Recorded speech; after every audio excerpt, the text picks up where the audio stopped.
Good morning, good morning. There we are, yay.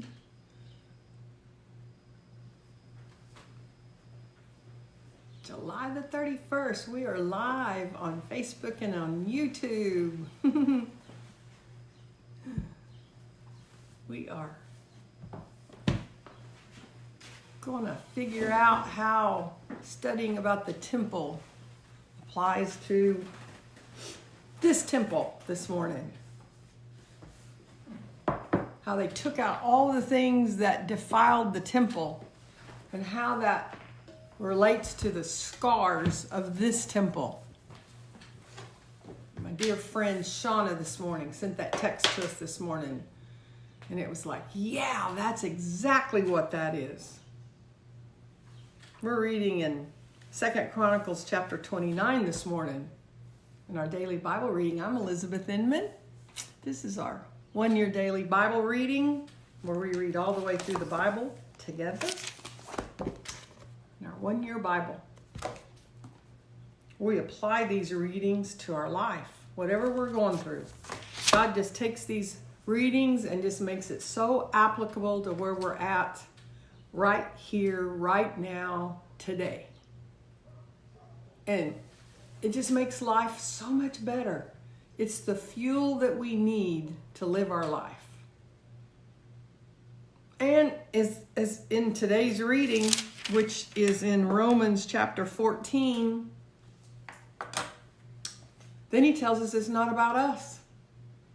It's not about us. This life isn't about us. It's about helping everybody else. So when we're reading about how King Hezekiah told him to get all that stuff out of the temple that defiled the temple, and we see all of a sudden it's about, we got to get all that stuff out of us that defiles us. And then when we do, there's scars left. And then we think, well, what good are all these scars? I'm no good. These scars have defiled me. I'm defiled. I can't be used by God. But the realization is it's the very scars that I have that acts as trophies of grace for somebody else to give them hope, that their scars will be used to give somebody else hope. And that's the way it works.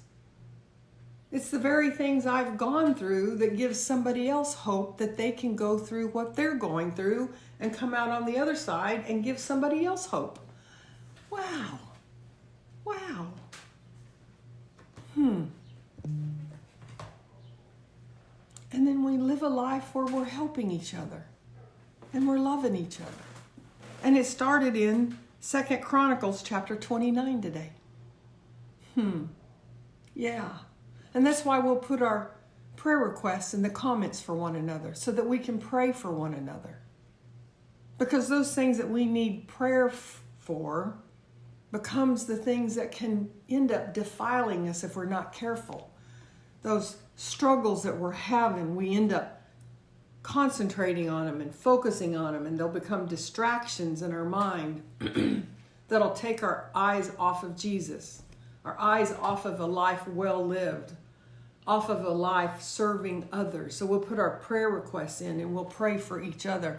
And if I'm going through something and I see somebody else needs prayer, I'll pray for them. I mean, these people in King Hezekiah's day, they were all going through stuff. I mean, have you ever stopped to think about what they were going through when the order came from the king that, oh no, we're going to rebuild the temple. We're going to rebuild the temple. Some of them had sickness. Some of them had kids that were sick. Some of them had wayward children. Some of them had adult kids that was making bad decisions. Some of them were depressed.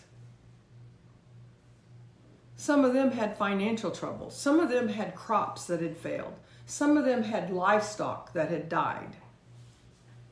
Some of them had started up businesses that wasn't doing well. Some of them had gotten